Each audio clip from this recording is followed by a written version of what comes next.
मा सम्बुद्धस्स नमो तस्स भगवतो अरहतो सम्मा सम्बुद्धस्स नमो तस्स भगवतो अरहतो सम्मा सम्बुद्धस्स। तथागत सम्यक संबुद्ध बोधिसत्व बाबा साहब उपस्थित धम्म प्रेमी सभी उपासक उपासिकाएं, भगवान बुद्ध की अतुलनीय बुद्धवाणी जो देश विदेश में और 2500 वर्ष बीतने के बाद भी भगवान बुद्ध के वाणी का पठन होता है। और आज यहाँ पर बुद्ध वाणी का पठन हुआ है। आपने एक एक गाथा, एक एक चित्र उसका पठन किया है और ये वर्षावासकालीन समय है। बहुत सारे उपासक उपासिकाएं अपने घरों में सुबह शाम को त्रिरत्नों की वंदना करते हैं और नजदीक के बुद्ध विहार में जाकर वहाँ पर भी धम्माचरण करते हैं, त्रिरत्नों की वंदना करते हैं। ये किस लिए, क्यों करना है, उससे क्या प्राप्त होगा? तो ये सब इसलिए करना है मानव जीवन रहस्य को जानने के लिए। मनुष्य क्यों नहीं जान पाता, इसका कारण ये है कि आप लोग कभी बोलते थे, हम भी बोलते थे कि बचपन आ गया तो खेलने में गया, जवानी आ गई तो सोने में गया, बुढ़ापा रोने में गया। तो उनको जीवन रहस्य को जानने का समय ही नहीं मिलता। अपने ही अज्ञान में, अपने ही अविद्या में, अपने ही बेहोशी में रहते हुए जीवन के रहस्य को जानने का काम छोड़ देता है। और ये माया का बाजार, दुनिया का मैं मेरा मेरा जैसा जीवन के संगीत को बजा के देता है। लेकिन सही खोज, जीवन के रहस्य की सही खोज से दूर रह जाता है। और इसीलिए बुद्ध काल से ही परितधम्म देशना के रूप में, जैसा मैं अभी पहले 3 मास रहा, अभी गया तो 1 मास पढ़ाने के लिए गया था। तो भारत का बुद्धिज्म, भारत के बाबा साहब की विचारधारा, विचार क्रांति और बुद्धायनी धम्मा उस जब लोगों के सामने रखता था तो बहुत प्रसन्न हो जाते थे। वो लोग परंपरावादी बुद्धिस्ट है और अपन 14 अक्टूबर 1956 के बाद अपन बुद्धिस्ट बने हैं। जो ये पूरे बने कि अर्धे बने तो अभी तक पता नहीं है, लेकिन लोग बोलते हम लोग बुद्धिस्ट है और यह अम्बेडकरवादी है। अब कच्चे हैं कि पक्के हैं वो आगे का विषय है, लेकिन लोग बुद्धिस्ट बनकर यहाँ पर अपना जीवन को जानने के लिए लोग पहाड़ों में जाते हैं, पत्थरों की पूजा करते हैं, पहाड़ों में जाते हैं, अपने गुम्फाओं में जाते हैं, एकांत में कहाँ कहाँ जाकर बैठ जाते हैं और कहाँ कहाँ पूजा करने के लिए चले जाते हैं। आजकल तो बारिश के पीड़ित की तरह लोग जहाँ वहाँ देखो पत्थरों में वहाँ जाकर अपने माथा टेक लेते, पूजा कर लेते हैं। यानी रहस्य से, जीवन के गहराई के रहस्य से दूर। और इसीलिए तथागत ने फिर मेणबत्ती, अगरबत्ती, फूल पुष्प लगा के हुए पूजा कर लेते हैं। लेकिन उसका रहस्य सही जीवन मार्ग क्या है, इसको जानने से दूर रह जाता है। इसीलिए यहाँ पर हम लोगों ने, क्योंकि वर्षावासकालीन समय है, बहुत सारे बिहार में बहुत सारे उपासक उपासिकाएं अपने घरों में पूजा वंदना करते हैं। लेकिन कभी मेणबत्ती नहीं तो पूजा नहीं करते, अगरबत्ती नहीं तो पूजा करते, पुष्प नहीं तो पूजा कर लेते, लेकिन सही नहीं। जैसा यहाँ पर भी मेणबत्ती, अगरबत्ती, पुष्प पूजा करते हुए वंदना की, सही वंदना बुद्धों की। तो जैसा यहाँ पर मेणबत्ती लगा दिया काय के लिए? तो भगवान बुद्ध का प्रकाश चारों ओर फैलाने के लिए नहीं। धन सार पतिते नदीपेन तमदंसिना तेरे लोक दीपं समुद्रं पूजयामि तमोदम। फिर तथागत ये संसार में आपने तो ऐसा प्रदीप ज्ञान का जला दिया, आपने अंतर मन को ऐसा जगा दिया कि अपने आप दुख मुक्त हुए और संसार के सारे प्राणी मात्रा को दुख विमुक्ति के मार्ग पर लेके गए। सारा अंधकार नष्ट कर दे अपना और औरों का नष्ट करने के लिए आपने धम्म देशना की है, आशीष किया है। लेकिन मैं 3 बार बंधन भी कर लेते, लेकिन ये मन में नहीं रखते कि मेरे जीवन में जो अंधकार है, अज्ञान का, अविद्या का, बेहोशी का, उलझनों का, और जिससे उलझनों से मैं दुख भोग लेता हूँ, रोग को प्राप्त होता हूँ, भय को प्राप्त होता हूँ, ये नहीं समझ पाता। तो जो आदमी वर्षावास कालीन समय में जब पूजा वंदना करता है तो अपना अंधकार, अपना अज्ञान दूर करने के लिए, तथागत का प्रकाश फैलाने के लिए नहीं, तो मेरे जीवन का जो सही रहस्य है जीवन का, वो जानने के लिए पूजा किया जाता है। अभी छोटे छोटे बच्चों का वाड़ दिवस है, उसको क्या पता, लेकिन वो समझ लेंगे कि मुझे पढ़ना है, लिखना है, आगे बढ़ना है, मेरे अज्ञान को नष्ट करते हुए, मुझे अविद्या के बेहोशी को तोड़ते हुए ज्ञान रूपी दिया जलाना है।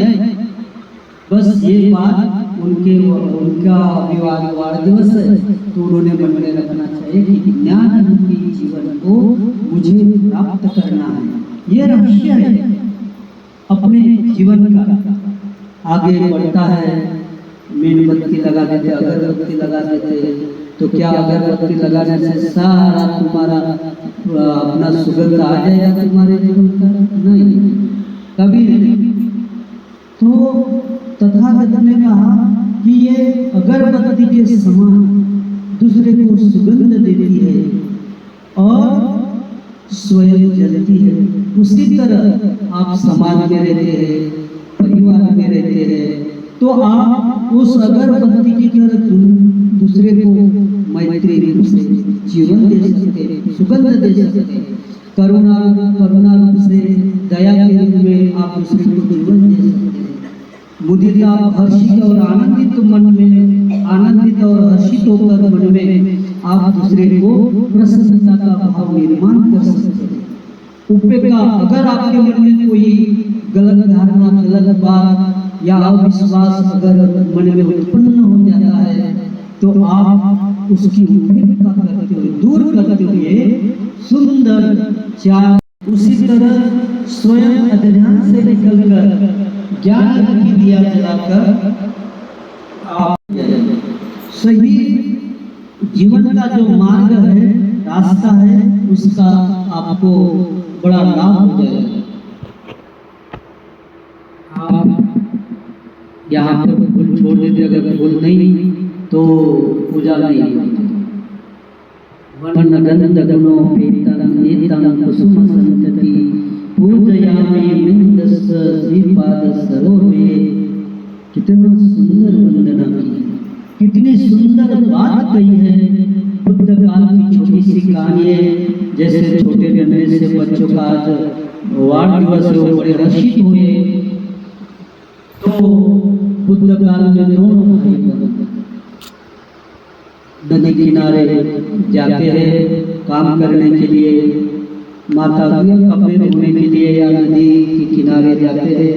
वहाँ देखते हैं कि उसको छोटी सी भगवान बुद्ध की मूर्ति मिली, छोटी सी मिल गई। जैसे कि आप आज चारों ओर हम लोग देखते हैं, पाकिस्तान हो या उनके बाजू के देश हो, जहाँ वहाँ भगवान बुद्ध की मूर्तियाँ, तो वहाँ से भगवान बुद्ध की मूर्ति निकल आई, और निकल आने के बाद वो दोनों भाई बहन अपने घर में लेकर आ जाते, और घर में लेकर आने के बाद उनको लगा कि घर में बिठाने से अच्छा घर के बाजू में बिठा दिया और हर दिन वंदना करते थे।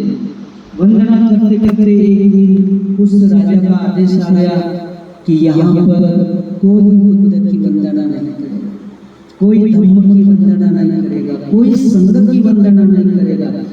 तो अफगानिस्तान की बातें की मूर्तियां तोड़ दिया। तो वैसा राजा का आदेश हुआ तो उन्होंने लोगों को कहा कि यार तुम्हारा बुद्ध गुण नहीं चलेगा, बुद्ध की मूर्तियां नहीं चलेगी, बुद्ध का नाम लेने वाला कोई नहीं रहेगा। आदेश छोड़ दिए। लेकिन दोनों भाई बहन वहां पर पूजा करते हैं और यही इसी तरह वंदना करते हैं कि वर्ण गंध गुणोपेतम, जिस तरह फूल कली के रूप में आता है, पूरा पुष्प हो जाता है और वो पुष्प होने के बाद भी गिरता है, नष्ट हो जाता है और नष्ट होने के बाद भी यानी अंतिम नष्ट होने तक काम में आ जाता है। उसी तरह आपका जीवन है। मैंने पहले कहा कि जीवन के रहस्य में जैसे कली के रूप में आता है तो ये छोटे नन्हे से बच्चे और फिर फूलने के लिए तैयार हो जाता है, खिलने के लिए तो युवावस्था, और गिरने के लिए तैयार हो जाता है तो बुढ़ापा। तो ये क्या तीन ही अवस्था को पुष्प अपने हाथ में लेकर जब भी कभी बुद्ध के चरणों में आप रखेंगे या बाबा साहब के विचार क्रांति के चरणों में आप रखेंगे तो ये मन में भाव रखना चाहिए कि वर्ण गंध गुणोपेतम एतम कुसुम संतति पूजयामि मुनिन्दस्य श्रीपादस्य हे मुनिन्दस्य, यानी तथागत ये पुष्प के समान मेरा जीवन है। ये पुष्प मेरा जीवन कब समाप्त होगा, कब मेरा जीवन नष्ट होगा, कब मेरी जीवन की सांसें समाप्त हो जाएगी। लेकिन जब समाप्त हो तब, लेकिन आज तो मैं जीवित हूँ, जीवित बुद्ध की वंदना करता समझता है और उस पुष्प के समान मेरा शरीर पुष्प के समान है तो मेरा तन यानी शरीर मैं समर्पण भाव से जीवन जीता हूँ, मेरा मन समर्पण भाव से जीवन जीता हूँ और मेरे वाचा के कर्म भी समर्पित भाव से वंदना करता हूँ या वंदना करती हूँ। इसी तरह दोनों भाई बहन वंदना करते हैं। राजा का हुक्म आ गया, सुबह सुबह दोनों भाई बहन को यानी दोनों को हाथी के पैर को बांध दिया। हाथी के पैर को बांध दिया, लेकिन उसकी जैसा ही उन्होंने हाथी के पैर को बांध दिया, लेकिन दोनों वंदना करते हैं। ऐसी वंदना करते हैं, यानी लभुतानि समागतानि भूमानि वायानि अनन्तलिके तथागतं देव मनुष्य पूजितं बुद्धं नमस्सामि स्वस्ति होतो धम्मं नमस्सामि स्वस्ति होतो संघं नमस्सामि स्वस्ति होतो। देखो कितना संकट आ गया, कितना अकुशल कर्म नहीं कुशल कर्म का साथ करते करते कुशल अच्छे कर्म करते करते भी संकट आ गया। लेकिन उनके जीवन में बुद्ध की धारा बह रही, बोधि की धारा बह रही छोटे से बच्चे को। और इस भूमि पर जितने भी बुद्ध रूप है, धम्म रूप है, संघ रूप है, मैं उनकी वंदना करता हूँ या वंदना करती हूँ तो उस हाथी के मन में मैत्री जागी। मैं सबका कल्याण चाहता हूँ, सबका मंगल चाहता हूँ, सबका जीवन को सुखी चाहता हूँ, मंगल में चाहता हूँ। और हाथी ने उसको अपने सोंड से उठाया और पीठ पर बिठा दिया, नदी पर लेके गया। दूसरे दिन और वही परिपाटी चालू। सुबह हो गई, उनके काम नाना नाना जो भी है करते हुए स्कूल जाना है, कॉलेज जाना है, जो भी काम है करते हुए सुबह उठकर त्रिरत्नों की वंदना कर लेते हैं। त्रिरत्नों की वंदना, और त्रिरत्न की वंदना करते हुए राजा को लगा कि कल तो मैंने सांप को आदेश दिया था, क्या हुआ तो जाकर देखा तो वही त्रिरत्नों की वंदना चालू। तो उसके प्रधान को बड़ा ये लगा, अचंभा लगा कि ये कैसा हो गया, इतना मदमस्त हाथी भी उसको कुछ नहीं कर सकता। तो स्वयं राजा को पता चला, तो राजा स्वयं आ गया, और स्वयं आने के बाद उसके माता पिता को मिला, उसके बच्चों को मिला कि आप ये गरीब घर में है, सब है, लेकिन आप किस तरह ये हुआ, ये जीवित कैसे रहे। तो माता पिता ने उनके बड़े श्रद्धावान थे, उनके बाल बच्चे भी बड़े श्रद्धावान थे। उन्होंने कहा कि हम लोग जीवित बुद्ध की शरण में रहते हैं, हम जीवित धम्म की शरण में रहते हैं, हम जीवित संघ की शरण में रहते हैं। यानी बुद्ध धम्म एवं संघ की शरण में रहते हैं।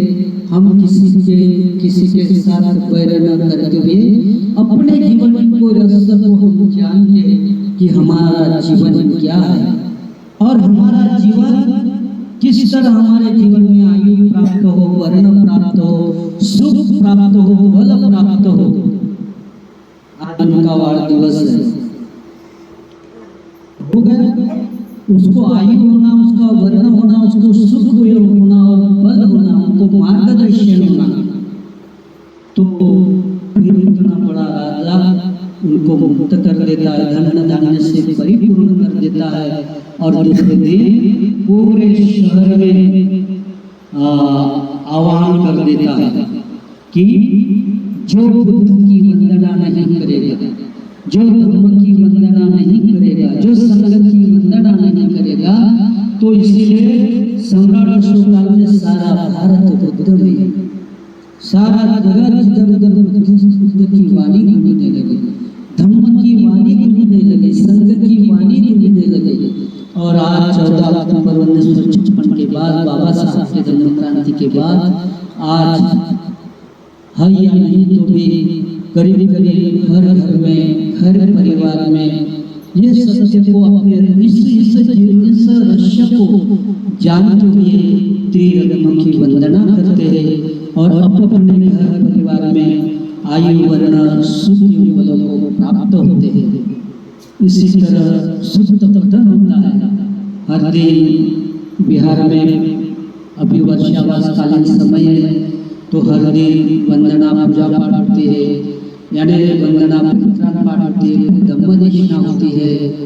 आज ये राधा का जो प्रवचन किया, तो 4 और लोग कहते हैं कि बंदी जी आपकी धम्म दीक्षा तुम अगला जाओ, बड़े बड़े चैनल है वहाँ पर आप सुनिए। तो आज अचानक मैंने सोचा नहीं था, अचानक जैसा मैंने पिछले वीडियो में डाला था कि कुछ भी नहीं था। जब परिशुद्ध ऊर्जा होती है तो जीवन के सारे भय बंधन नष्ट हो जाते हैं। ये थोड़े में जीवन का रहस्य है। आज आप सभी उपस्थित हुए हैं, आप सभी के प्रति मंगलमय करते हुए ये इस समय जो है, इस समय अपने आप को लेता है और समझकर उसी मार्ग पर चलता है जहाँ अनंत बुद्ध चले, बुद्ध चले, सम्यक समुद्र चले, प्रत्येक बुद्ध चले और अपने विमुक्ति के जीवन को प्राप्त हुए। आप वैसे ही अपने विमुक्त यानी सुंदर जीवन को प्राप्त हो, यही मंगलमय करते हुए आज की आयु वर्ण सुख एवं बल की मंगलमय करते हुए सबका मंगल हो, सबका कल्याण हो। अभिवादन श्रीस नित्यं वट्टापचायिनो चत्तारो धम्मा वदन्ति आयुर्वन्नो सुखं वदन्ति सा।